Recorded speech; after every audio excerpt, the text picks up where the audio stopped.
नमस्ते।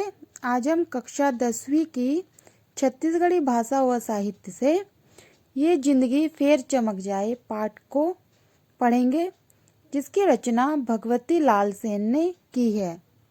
पाठ को पढ़ने से पहले इसकी रचयिता, इसके कवि के बारे में हम कुछ जानते हैं, उनका जीवन परिचय को जानते हैं।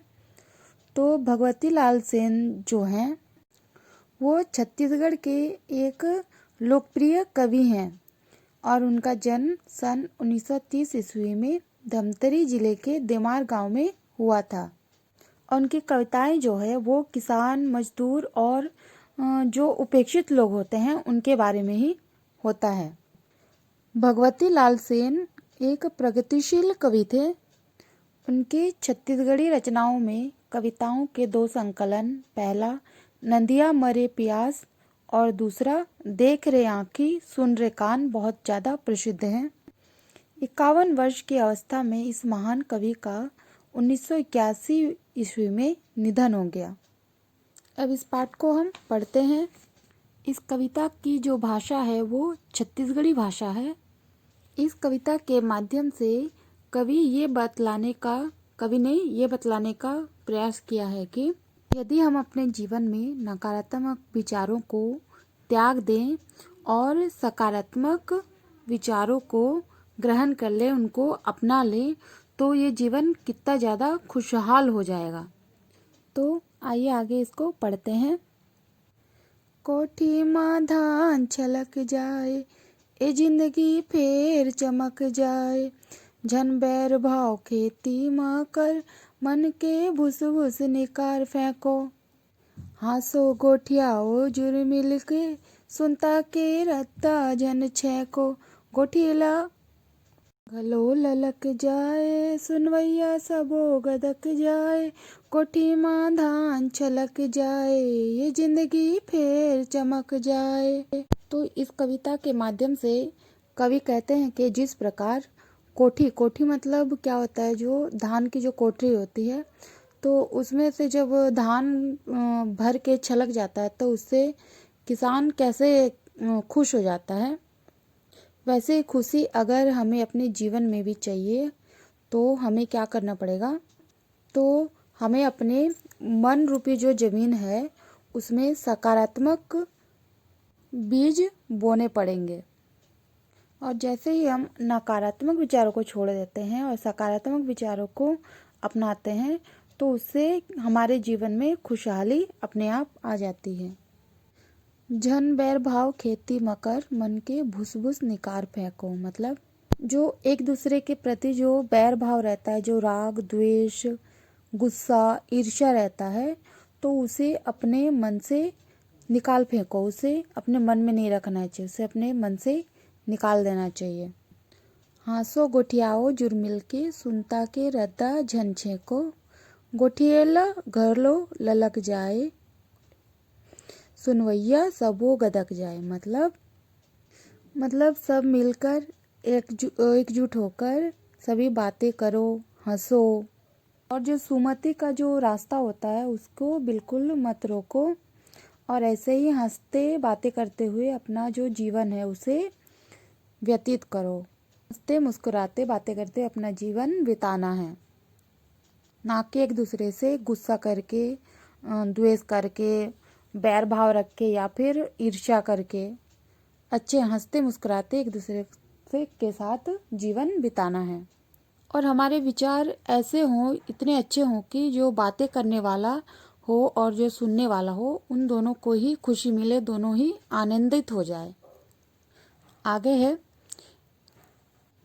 जिंदगी भर है रोना धोना, लिखे कपार लूना बोना, जाना है दुनिया ले सबला, काबर करतस जादू टोना, हुरहा मन मिले झजक जाए, हंडिया कस भात फदक जाए, कोठी माँ धान छलक जाए, ये जिंदगी फेर चमक जाए। तो कवि यहाँ पर ये कहना चाह रहे हैं कि मनुष्य के भाग्य में जो कुछ भी लिखा है, अपने भाग्य में जो कुछ भी लिखा कर आया है, उसी का फसल उसे काटना है, ना उससे ज़्यादा ना उससे कम। तो फिर जिंदगी भर वो अपने भाग्य को लेकर कोसते हुए क्यों बैठा रहे। जब एक दिन ये जो जीवन है उसे ख़त्म हो जाना, उसे नष्ट हो जाना है, इस दुनिया से हमें चले ही जाना है। यहाँ पर कोई भी हमेशा के लिए नहीं रह सकता, यहाँ पर चिरस्थायी कोई नहीं है। आज आए हैं तो कल जाएंगे ही। तो अगर हमें एक ना एक दिन जाना ही है तो बिना वजह के व्यर्थ के एक दूसरे से वाद विवाद, ये तंत्र मंत्र के चक्कर में क्यों पड़ना, ये सब कुछ बेकार है, सब व्यर्थ है। कवि कहते हैं कि जिस तरह मिट्टी की हांडी में चावल पकाने से उस भात से जो मिट्टी की जो सौंधी सौंधी खुशबू आती है और उससे जो मन खुश हो जाता है, उस खुशबू से मन प्रसन्न होके भर जाता है। तो ठीक उसी तरह हमें भी आपस में प्रेम से, खुशी से रहना चाहिए, तभी हमें सुख की प्राप्ति होती है, सुख मिलता है। कभी भी अचानक किसी से मिले तो बिना किसी भय, बिना किसी शंका के मिलना चाहिए, खुशी मन से मिलना चाहिए, तभी हम हंसी खुशी रह सकते हैं और सुखी से रह सकते हैं, सुखी जीवन बिता सकते हैं। आगे पढ़ते हैं। मोघ गुआ असन फूलो वो झन, कोयली अस कुह को बगिया माँ, चंदा अस मन सूरज, सूरज कस तन, जिंदगी महके फूल बगिया माँ, भेटो तो हाथ लपक जाए,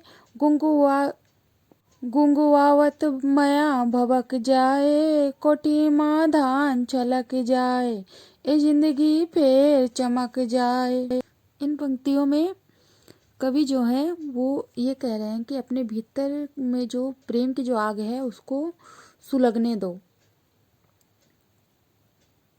ये जो हमारी जीवन रूपी जो बगिया है, जो बगीचा है, उसमें छोटी छोटी बातों पर घुघुआ मतलब उल्लू होता है। तो छोटी छोटी बातों पर उल्लू के समान अपना जो है मुंह मत फुलाओ, मतलब छोटी छोटी बातों पर झूठ मूठ का उलझो मत, रूठो मत, बल्कि कोयल के समान इस जीवन रूपी बगीचे में चहकते रहो और गुनगुनाते रहो कोयल की तरह।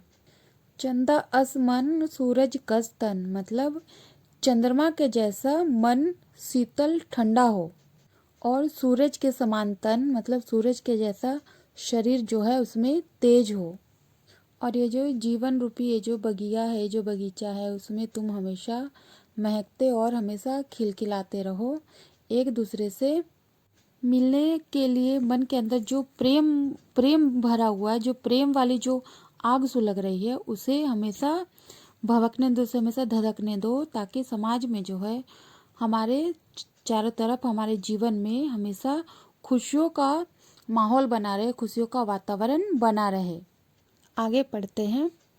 भुइया के पीरा ल समझो, धरती के हीरा ल समझो, काबर अगास ल नापत हो, मीरा के पीरा ल समझो, कोरा के लाल ललक जाए, बिसरे मन मया छलक जाए, कोठी माँ धान छलक जाए, जिंदगी फिर चमक जाए।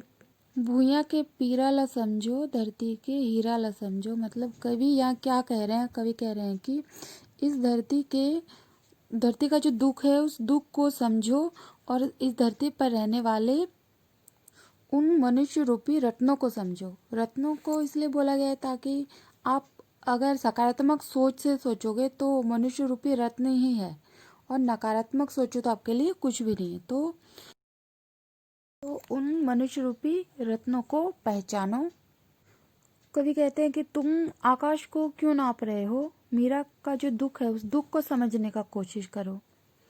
आकाश नापना इतना सरल नहीं है, तो मीरा का जो दुख है उस दुख को समझने की कोशिश करो। मतलब कवि का कहने का तात्पर्य है कि मनुष्य जो है वो एक दूसरे के दुख दर्द को समझने का कोशिश करे, उसे समझने का प्रयास करे, और जो मन को दुख पहुंचाने वाली जो बातें हैं, जो नकारात्मक बात आती है, उन बातों को भूलकर मन में छुपे हुए उस प्रेम को पहचाने, और उस प्रेम को एक दूसरे के साथ वैसे ही बांटे, वैसे ही एक दूसरे पर लुटाएं, जैसे प्रेम को पहचानकर जो गोदी में जो बालक होता है वो भी खुशी से भर उठता है। ठीक उसी तरह से हम भी एक दूसरे के प्रति उस प्रेम को पहचानें। और एक दूसरे के ऊपर उस प्रेम को लुटाएं। आगे है, जुग तोर बाट लजोहत है, पलछिन दिन माला पोहत है, अमृत बन चूहे पसीना, तोर मेहनत दुनिया ला मोहत है, अंगना माँ खुशी ठमक जाए, सोना संसार दमक जाए, कोठी माँ धान चलक जाए, ये जिंदगी फिर चमक जाए।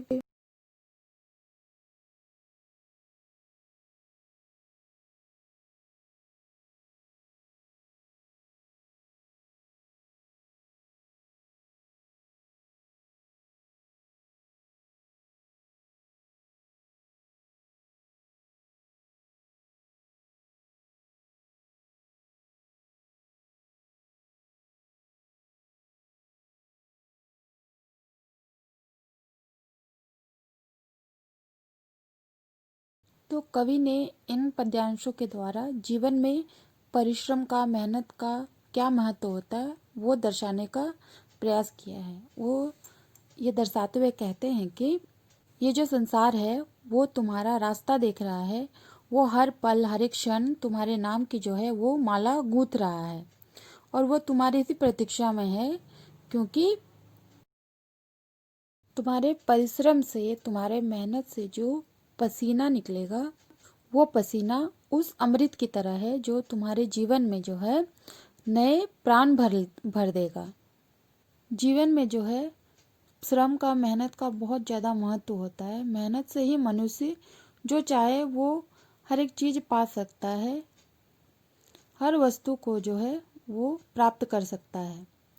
मेहनत परिश्रम सबके आगे जो है धरती आकाश सभी अपना सर झुकाए खड़ी है, सभी नतमस्तक है, और इसी परिश्रम, इसी मेहनत से यह संसार जो है वो सोने जैसा दमक सकता है, सोने जैसा चमक सकता है, और अपने आंगन को इसी मेहनत के बल पर खुशियों से भर सकता है। तो हमेशा मनुष्य को नकारात्मक विचार को त्यागना चाहिए और सकारात्मक विचार के साथ अपने जीवन को खुशियों से भर देना चाहिए। धन्यवाद।